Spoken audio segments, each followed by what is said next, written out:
Hello दोस्तों, नमस्कार। आज फिर आपके अपने यूट्यूब चैनल में स्वागत है। तो दोस्तों, आज फिर हम एचपीटीसीटी टेट के एग्ज़ाम के पॉइंट ऑफ व्यू से एसएसटी के कुछ क्वेश्चन लेके आए हैं जो आपके एग्ज़ाम के लिए काफ़ी इंपॉर्टेंट रहने वाले हैं। तो दोस्तों, वीडियो के अंत तक बने रहें और वीडियो आपको अच्छी लगे तो वीडियो को like, share, comment and channel पर नए हो तो चैनल को सब्सक्राइब कर दें ताकि आपको आगे भी नोटिफिकेशन आते रहें। तो चलिए दोस्तों, ज़्यादा समय न लेते हुए वीडियो को स्टार्ट करते हैं।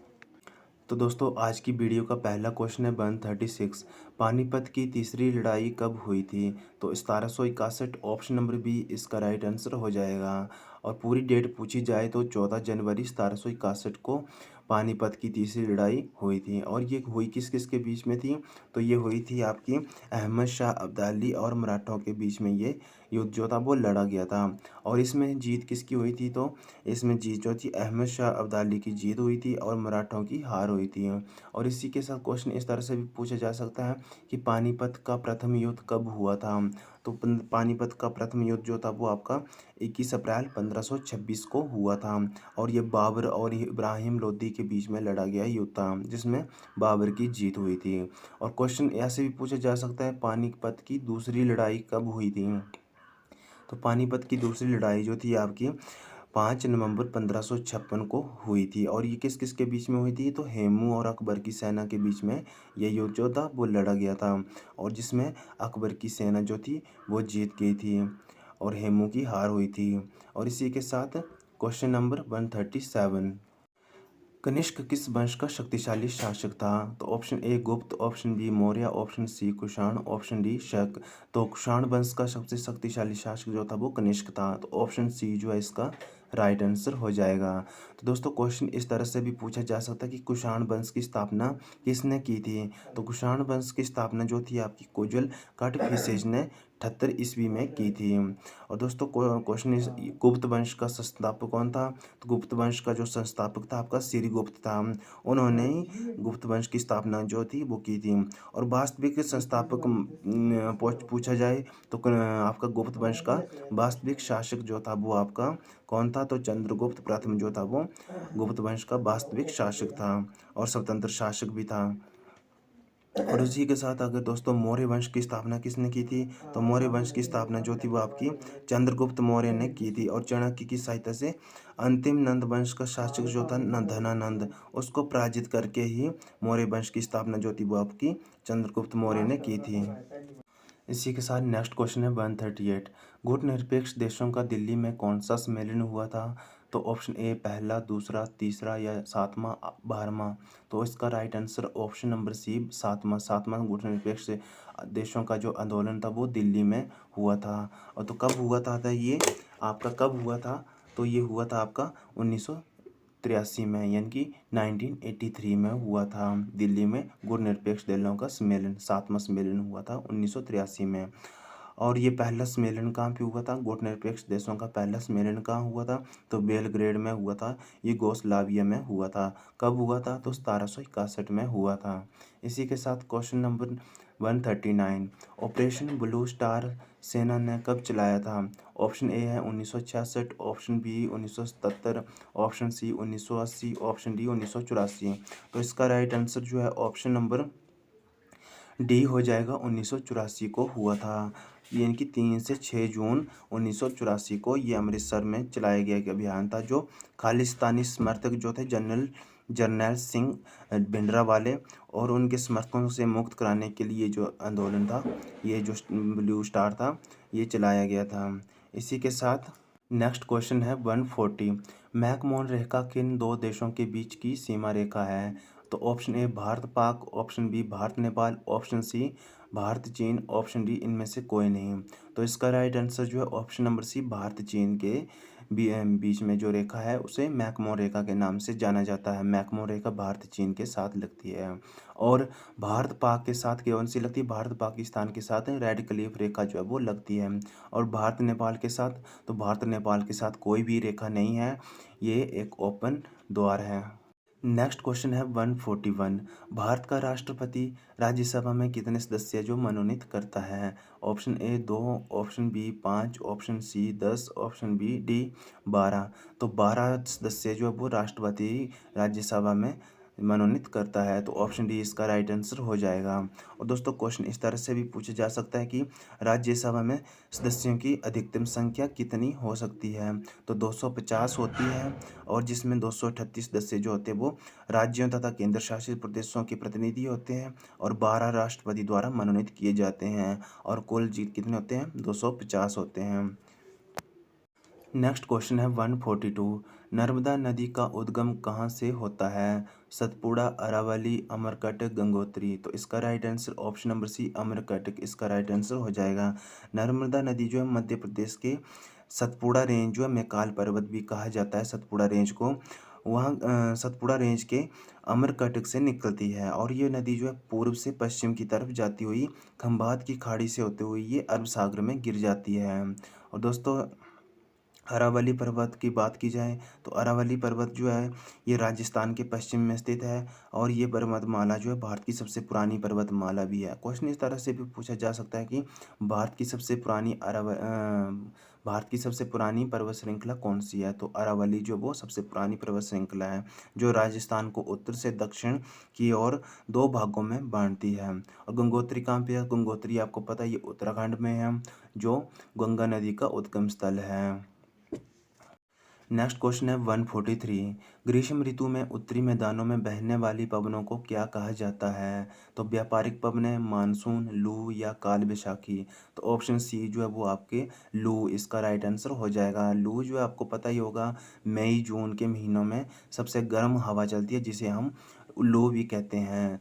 और मानसून की बात की जाए तो मानसून जो है आपको पता होगा कि भारत में कब प्रवेश करता है। तो 15 मई के बाद जो है भारत में प्रवेश करता है मानसून। और सबसे पहले भारत में मानसून का आगमन किस स्टेट में होता है। तो केरल राज्य में जो है वो मानसून सबसे पहले पहुंचता है, और ये दक्षिण पश्चिम दिशा से होते हुए ये भारत के उत्तरी भागों तक फैल जाता है। और व्यापारिक पवनें की बात की जाए तो व्यापारिक पवनें क्या होती है। तो व्यापारिक पवनें दक्षिण अक्षांश के क्षेत्रों यानी कि 5 डिग्री से लेके 30 डिग्री उत्तरी दक्षिणी अक्षांश से लेके यानी उपोष्ण उच्च वायुदाब कटिबंधों से भूमध्य रेखीय निम्न वायुदाब कटिबंध की ओर दोनों गोलार्धों में वर्ष भर निरंतर प्रवाहित होने वाली पवनों को व्यापारिक पवनें कहा जाता है। और ये पवनें जो होती वर्ष भर एक ही दिशा में बहती है, जिन्हें अंग्रेजी में क्या कहा जाता है, तो ट्रेड विंड्स भी कहा जाता है। और इनकी दिशा जो रहती है वो पश्चिम से पूर्व की दिशा में ये पवनें जो है वो बहती है। और काल बैसाखी क्या होता है। तो काल बैसाखी जो है कि समुद्री किनारे वाली जगहों पर तेज गति के साथ आने वाली तूफानों को काल बैसाखी कहते हैं। इनकी समुद्री के किनारे जो भी तूफान वगैरह आते हैं उन्हें काल बैसाखी कहते हैं। और इसका मुख्य कारण क्या है कि गर्म एवं शुष्क स्थानीय किनारे वाली हवा और आर्द्र समुद्री हवाओं के टकराने से तेज मूसलाधार बारिश के साथ तूफान का आना, जैसे कि बंगाल, तमिलनाडु और केरल में आने वाले तूफान जो है वो आपका काल बैसाखी का ही एक रूप है। इसी के साथ नेक्स्ट क्वेश्चन है 144। प्लासी का युद्ध कब लड़ा गया था। Option A 1526, option B 1757, option C 1761, option D 1764। तो इसका right answer option number B 1757 में लड़ा गया था, 1757 में लड़ा गया था। तो इसका right answer option number B के साथ चला जाएगा। और पूरी डेट पूछी जाए तो पूरी डेट 23 जून 1757 को ये युद्ध जो था वो लड़ा गया था। और ये प्लासी का जो युद्ध था ये किस किस के बीच में लड़ा गया था।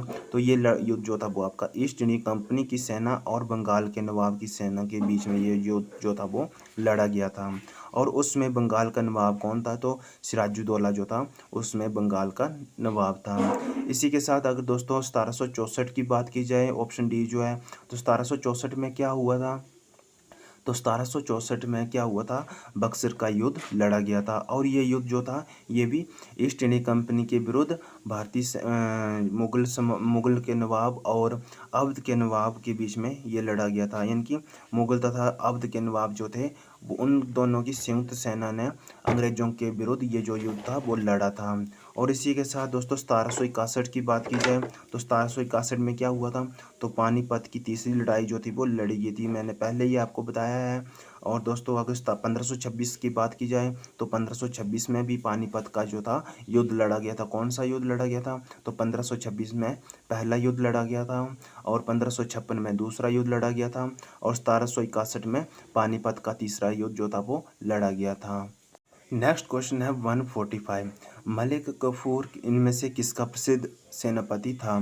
तो ऑप्शन ए अलाउद्दीन खिलजी इसका राइट आंसर हो जाएगा। नेक्स्ट क्वेश्चन है 146। बुलर झील किस राज्य में स्थित है? Option A Orissa, option B Bihar, option C Jammu Kashmir, option D Gujarat. तो इसका right answer option number C Jammu Kashmir में हो जाएगा। जम्मू कश्मीर में ये बुलर झील है जो मीठे पानी की सबसे बड़ी, भारत की सबसे बड़ी मीठे पानी की जो झील है वो जम्मू कश्मीर में बुलर झील है। और इसी के साथ जम्मू कश्मीर में और भी झीलें हैं जिनका नाम है डल झील, नागिन झील, मानसवल झील। ये सारी झीलें जो आपकी जम्मू कश्मीर में हैं। और बिहार की बात की जाए तो बिहार राज्य में कौन कौन सी झीलें हैं? तो आपकी कांवर झील, कुशेश्वर झील, घोघा झील, जो ये सारी आपकी बिहार राज्य में हैं। और गुजरात की बात की जाए तो गुजरात में कौन कौन सी झीलें हैं? कंकारिया झील, नल सरोवर झील, सरदार सरोवर झील, थोल सिंह झील, बस्तरपुरा झील, लखोटा झील, सूरसागर झील। ये सारी झीलें गुजरात राज्य में हैं। और उड़ीसा की बात की जाए तो उड़ीसा में आपको पता है कौन सी झील है? तो चिलिका झील, लैगून झील जिसे बोला जाता है भारत की सबसे बड़ी लैगून झील कौन सी है? तो चिलिका झील है जो खारे पानी के लिए सबसे प्रसिद्ध है। और इसके साथ और भी झीलें अनसुबा झील, इंद्रावती झील, कोलाम झील, पट्टा झील, अपर जोंक झील, रेंगाली झील और कांजिया झील। ये सारी झीलें जो आपकी उड़ीसा राज्य में हैं। नेक्स्ट क्वेश्चन है 147। तुगलकनामा किसने लिखा था? तो इसका राइट आंसर जो है ऑप्शन नंबर सी अमीर खुसरो इसका राइट आंसर हो जाएगा। नेक्स्ट क्वेश्चन है 148। प्रयागराज का प्रसिद्ध धार्मिक स्थल किस राज्य में स्थित है? तो उत्तर प्रदेश इसका राइट आंसर हो जाएगा। प्रयागराज जो वो उत्तर प्रदेश के अहमदनगर में है। तो इसी के साथ अगर दोस्तों प्रयागराज की बात की जाए तो प्रयागराज में जो ये आपकी यमुना नदी है वो गंगा नदी के साथ मिलती है। कहाँ पे मिलती है? तो प्रयागराज में ही मिलती है। और इसी के साथ दोस्तों अगर नेक्स्ट क्वेश्चन की बात की जाए 149 की, शिमला समझौता कब हुआ था? तो शिमला समझौता जो ऑप्शन ए है 1966 में, option B 1971, option C 1972, option D 1999। तो इसका राइट आंसर जो है वो ऑप्शन नंबर जो है वो आपका सी हो जाएगा 1972 में, यानी कि 2 से 3 जुलाई 1972 को आधी रात को जो था ये शिमला समझौता हुआ था। और ये प्रधानमंत्री इंदिरा गांधी और पाकिस्तान के राष्ट्रपति जुल्फ़िकार अली भुट्टो के बीच में ये समझौता जो था वो हुआ था। और इस समझौते में कश्मीर समेत कई मुद्दों पर भी सहमति हुई थी। नेक्स्ट क्वेश्चन है 150 और ये आज की वीडियो का अंतिम क्वेश्चन है। सुरक्षा परिषद में कुल कितने सदस्य होते हैं? तो ऑप्शन डी 15 इसका राइट आंसर हो जाता है। सुरक्षा परिषद में कुल 15 सदस्य होते हैं जिसमें 5 जो होते हैं वो स्थायी सदस्य होते हैं और 10 जो होते हैं वो अस्थायी सदस्य होते हैं, जिनका कार्यकाल जो होता है 2 वर्ष का होता है अस्थायी सदस्यों का। और स्थायी सदस्य देश जो है वो कौन कौन से हैं? तो स्थायी सदस्य देश जो है वो आपका संयुक्त राज्य अमेरिका, रूस, फ्रांस, चीन, यूनाइटेड किंगडम। ये जो 5 देश है ये स्थायी देश है, स्थायी सदस्य हैं सुरक्षा परिषद के। और 10 जो होते हैं अस्थायी सदस्य होते हैं। तो दोस्तों ये थे आज के क्वेश्चन। आई होप ये वीडियो आपको अच्छी लगी होगी। दोस्तों वीडियो आपको अच्छी लगी है तो वीडियो को please like, share, comment and channel पे पहली बार विजिट कर रहे हो तो प्लीज़ चैनल को सब्सक्राइब कर दें ताकि आपको आगे भी नोटिफिकेशन आते रहें। तो चलिए दोस्तों अब मिलते हैं नेक्स्ट वीडियो में, तब तक के लिए बने रहिए मेरे साथ। धन्यवाद। जय हिंद, जय भारत।